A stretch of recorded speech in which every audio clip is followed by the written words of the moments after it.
I guess we're talking about the Yonko again. So if you have not read One Piece chapter 988, please do so before continuing this video because it contains spoilers. So this was not the plan for today. I wanted to talk about my boys, Zoro and Sanji, but I'm seeing so many comments about this particular topic. I feel like I should chime in. And no, I'm not talking about power scaling wars that's going on, which are hilarious, by the way. But I do find it fascinating how much vitriol certain people have for power scaling and power scalers in general. But we'll address that at some point, but not. Today is about the Yonko, our favorite group to discuss. Maybe not favorite, but definitely top 5. Apparently there's a problem with these individuals, and I suppose we can include Luffy here because, full disclosure, I do not regard Luffy as a Yonko yet, but post Wano, I fully expect him to solidify himself as one. Quickly on the topic of Luffy being a Yonko, I'm really not a fan of disingenuous arguments about Luffy's Yonko status. To really dissect this, we have to honestly come to an agreement about the perspective we're approaching this from, because there are two ways we can come at this from: the perspective of the people in the story or the perspective of the fans.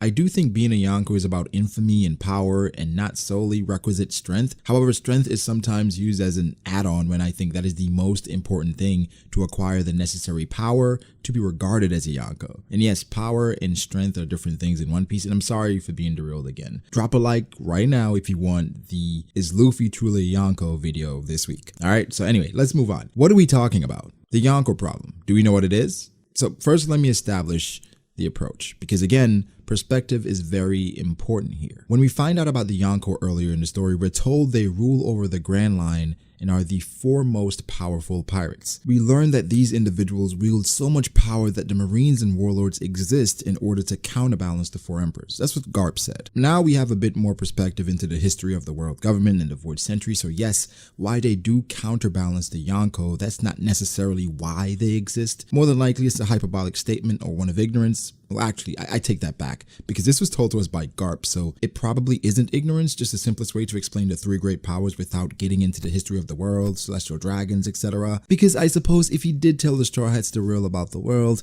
he'd have to touch on rocks at some point, and yeah, that would be way too soon. But back to the Yonko. These guys are the 4 most powerful pirates. But there's been a growing problem amongst the fans and creators alike, and they've been talking about it more frequently. The question people have been asking: yo, are the Yonko really frauds? I made a video on perception versus reality on Shanks and Kaido, and we touched on the other Yonko as well, so you can check that out in the description box down below. This issue does revolve around expectations though, but more often than not, it's about Big Mom. The growing concern has been whether or not Big Mom is living up to her title of Yonko. Is she overrated? Is Big Mom a pirate worthy or deserving of that spot? Oda does not treat the other Yonko like this. Why does he do this to Big Mom? Now with this critique, do they have a point? Is Big Mom treated differently than every single one of the other Yonko, dead or alive? Does this truly create a problem for the story? How can you build up a threat to consistently over and over again be viewed as a joke? She's no longer threatening and now just a fat old hag. Right? Wrong. As I stated earlier, power and strength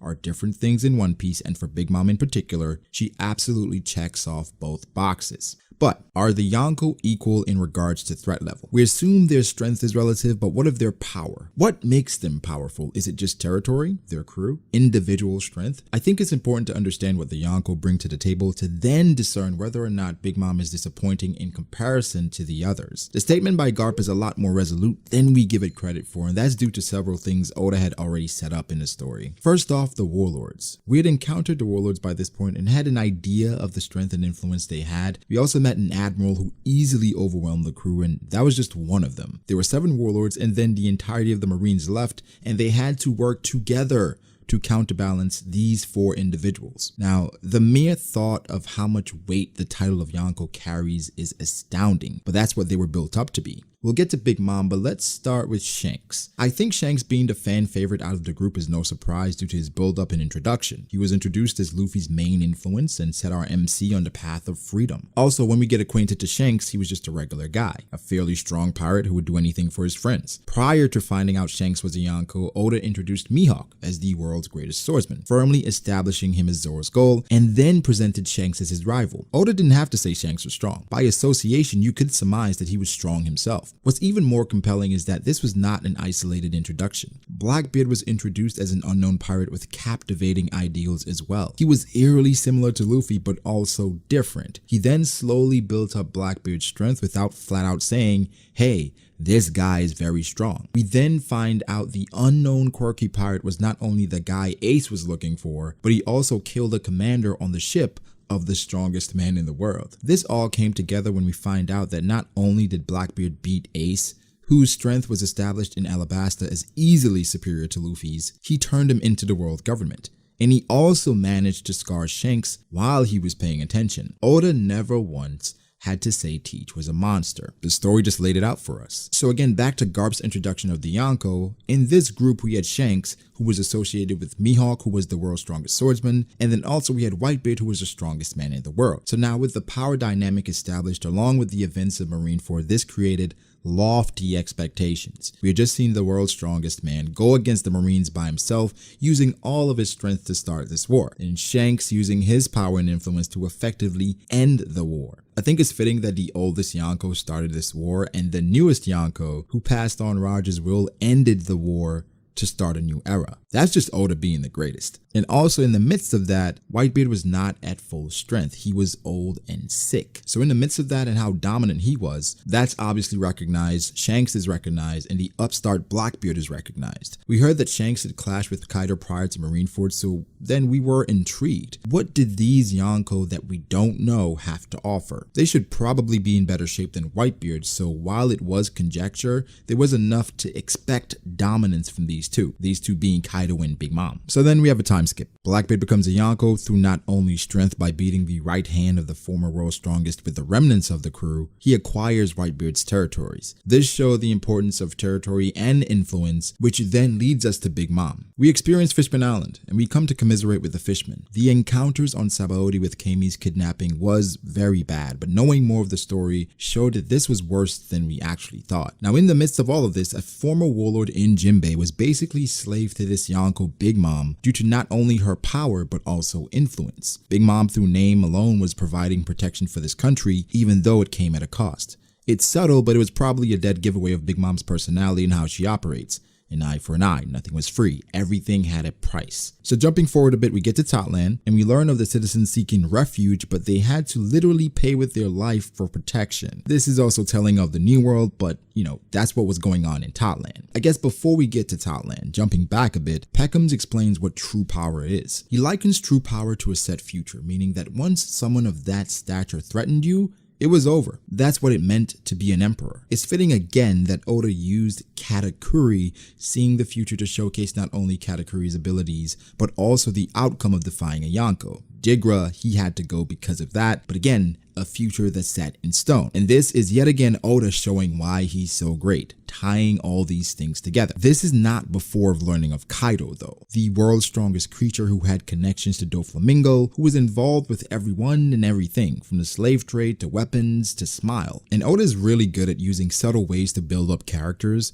because in regards to Doflamingo, every single time we saw him, there was a feeling that he just didn't care about anything and truly enjoyed chaos. That was until the possibility of him incurring Kaido's wrath. We come to learn about Kaido's operations, his subjugating Wano, and his involvement through Orochi with the world government. What's also intriguing is, like Shanks and Blackbeard, Kaido and Big Mom, they had several connections. Both were introduced as overwhelming monsters, literally. Both were former Rocks pirates, and the connection we're still waiting to learn about is the debt Kaido owes to Big Mom. Another interesting connection, which is probably true of all the Yonko, is their desire to grow more powerful. Individual strength aside, Blackbeard was hunting devil fruits, Big Mom was allying with Germa and attempted to with Elbaf, and Kaido was using Smile to create soldiers for his beast army. With all this being said of the Yonko and their connections, along with their desire to grow stronger, how could Luffy hope to beat or even compete with these people? Of course, we know of Luffy's special power. Even with that, how could he compete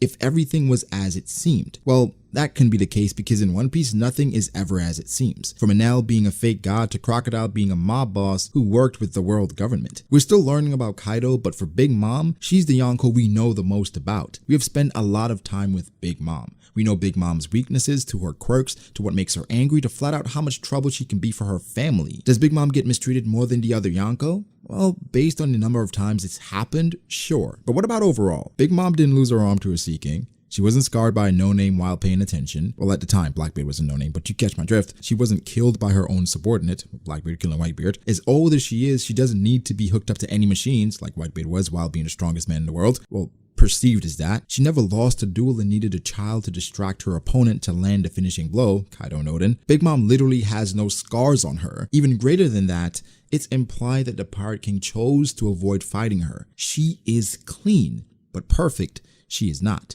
She's impulsive. She has very deep-rooted childhood trauma, but that does not dismiss the build-up and the length Oda has gone to establish these Yonko. We could say that some of these things would never happen to Big Mom, but honestly, worse has happened to all of them. One of them even died. The purpose of these Yonko is not to be perfect beings for Luffy to scale, but powerful enough to be threatening, but also we need a way for them to go down, because they have to go down. Luffy will become the Pirate King. If they were truly infallible, we would say it makes no sense if they actually lost. Execution is definitely an argument in regards to how some of this is being handled, so I won't debate that. If you like it, you like it. If you don't, you don't. But on paper, Big Mom is as equipped as any to be in the position she's in. For the narrative and as an obstacle to Luffy to overcome, she does suffer, but overall, I don't think it's necessarily more than any other Yonko. They all have shown that they can be touched and they can bleed in their own unique ways. And honestly, as we learn more about Kaido, I've seen people start to turn on him as well. I don't think these moments should change how we feel about these characters, because based on the things they've done, they've always had these issues. They just have the strength, power, and influence to overcome all of this to stay Yonko. But I guess I can end it with this. Personally, I like how quirky Big Mom is. And it's a bit more scary that someone that childlike possesses the power that she does, because you know it really can't be contained when she's serious. It was implied that she could destroy Whole Cake Island if they couldn't find a way to stop her, and that's with her entire crew there. If what happens to her personally constantly bothers you, I get it. Again, execution can be called into question here, but this is the character. She's not perfect, but every Yonko has their day, even Luffy. There are several people who viewed Luffy as a Yonko going into Wano based off of big news and his propaganda. However, Luffy got one shot by Kaido. At that point, should be one of his peers. Do we immediately shit on him? No, because in every situation, there are circumstances in One Piece. Big Mom will have her moment, but I don't think she's the problem. It's just how things are with her. And I think the sooner we get used to that, it'd be better for our personal enjoyment. But guys, give me your thoughts. How do you feel about it? Do you think the Yonko are a problem? Have you changed your views on them? Has anything changed in particular? I know for some people learning about Kaido and the stuff that's going on with Big Mom, they've completely changed how they feel about the story and these characters in particular. But how do you guys feel about it? Should we change how we feel based on these things happening? Personally, I don't think we should, because nothing has changed really. We just know more now. These people are still monsters, not gods, but monsters. But yeah, give me your thoughts. Make sure to like the video if you did. Subscribe to the channel for more content like this. Follow me on Twitter at BragoDAce. Follow me on Instagram at bragody.ace. Thank you to my patrons. I appreciate you guys so much. Again, like and subscribe. Catch you in the next one. Peace.